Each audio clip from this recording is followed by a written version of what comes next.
نحمده ونصلي على رسوله الكريم إنا لله وإنا إليه راجعون।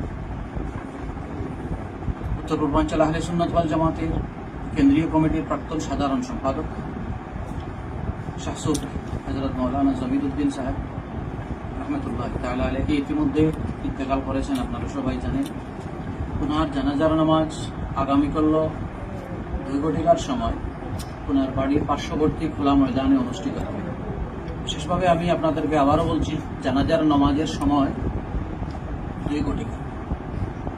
সবাইকে বিশেষভাবে নামাজের সময়টা লক্ষ্য রাখার জন্য অনুরোধ করছি এবং আপনাদের সবাইকে ওনার মাগফিরাতুল জন্য দোয়া করার অনুরোধ করতেছি। এবং তৎসঙ্গে আমাদের আকাবির উলামা হযরত যারা আল্লাহ তাকে সাড়া দিয়ে চলে গেছেন, সবাইকে যেন আল্লাহ রাব্বুল আলামিন জান্নাতে উচ্চ মাকাম দান করেন এবং যারা জীবিত আছেন শয্যাশায়ী ওনাদের জন্য বিশেষভাবে দোয়া করবেন। আল্লাহ পাক যেন ওনাদের নেক হায়াতকে দারাজ করেন। আসসালামু আলাইকুম ওয়া রাহমাতুল্লাহি ওয়া বারাকাতুহু। আহলে সুন্নাতের প্রাক্তন সভাপতি হযরত মাওলানা জমিরুদ্দিন সাহেব আজকে আমাদের মধ্যে নাই। আজকে বিকালে ওনার ইন্তেকাল হয়েছে।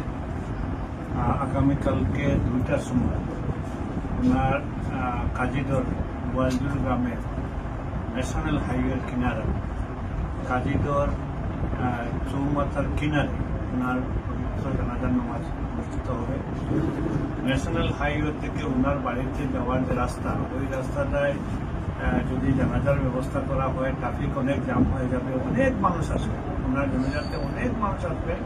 আমরা ওনার জানাজার নামাজের ন্যাশনাল হাইওয়ের কিনারে ব্যবস্থা করেছি যাতে ট্রাফিকের কোনো অসুবিধা না হয়, ল অ্যান্ড ডিউটির কোনো অসুবিধা না হয়, মানুষ জানাজা করে সহজে যাতে বাইর হতে পারে, এর জন্য ন্যাশনাল হাইওয়ের কিনারে একটা খোলা মাঠের ব্যবস্থা করা হয়েছে। আর হজরতের জানাজার নামাজে ঠিক 2টার সময় আরম্ভ হবে। প্রত্যেক যারা মুসল্লি জানাজার নামাজে অংশগ্রহণ করবে তাদেরকে আমরা অনুরোধ করব নির্দিষ্ট সময়ের আগে যাতে এসে আপনারা কাতারে খাড়া হন। আর এর অনুরোধটা রাখলাম। আজকে আমাদের মধ্যে একজন বেশ মহান ব্যক্তির আমরা হারাইলাম।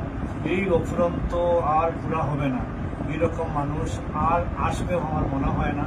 বহুত বড় বুজুর্গ একজন আমরা হারাইছি। আজকে আল্লাহ তার বেশ নসিব করুন। আল্লাহ